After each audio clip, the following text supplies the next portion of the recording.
Hey gang, welcome to another edition of Doc Schlock, where it's a review of the movie Nightmare at Noon. Very strange movie. Oh my goodness. This one is about some sort of a computer programmer or evil scientist or something.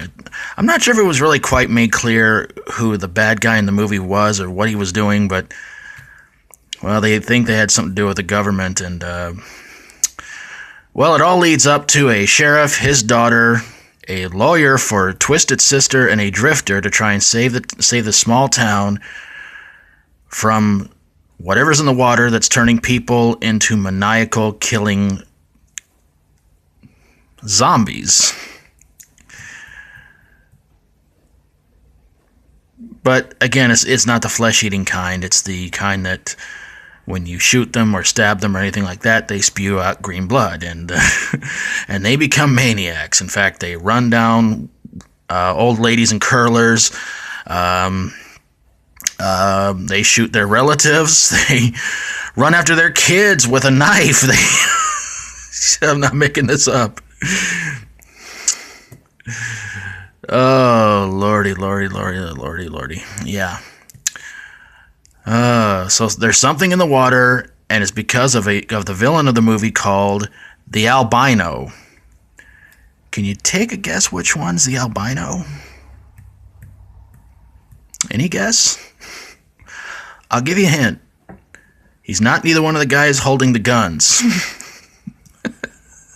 This movie was laughably bad. It really was. I don't know what I laughed at more, but yeah. Apparently, if you become a zombie, it's only temporary. So, yeah. The day is saved. The sheriff, unfortunately, is one of the first ones who drinks the water, but he makes coffee from the water, and it slowly turns him into a mutant, but mutant zombie. Mutant, by the way, that'll be reviewed sometime in the near future, which also stars Wings Hauser and Bo Svensson, as you can see right there. The sheriff, yeah, he drank water. He drank some. He made coffee with water in it, and I guess if you boil it, it doesn't take the effects that soon.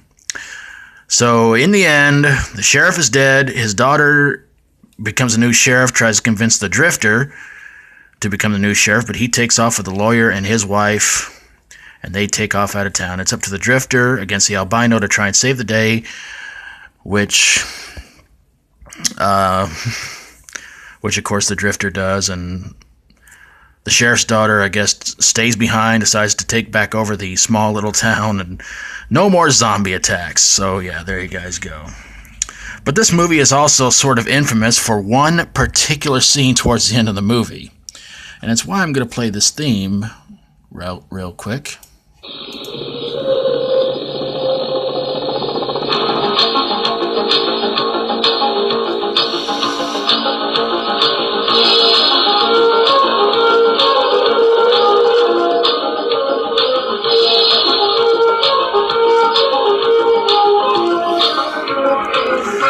You see, it's been said that the movie may not have spent a whole lot of money on, great special effects and makeup effects or anything like that, but that helicopter chase towards the end of the movie, yeah, that must be where all the money really went for in this movie. Why did this suck? It's laughable. Come on, you have a villain called the Albino. They don't give him a name like Ray, Chris, Jimmy, Bob. No, they just call him, he's the Albino. Like, all right. Oh my goodness. The zombie effects in this movie were horrible. They, green blood, that was something that really got to me. I thought to myself, that is just hilarious. Yeah. So if you want explosions, a helicopter chase, and green blood mutant zombies, including a zombie going after a sheriff that turns out the zombie is a priest wielding a knife, this might be the movie for you.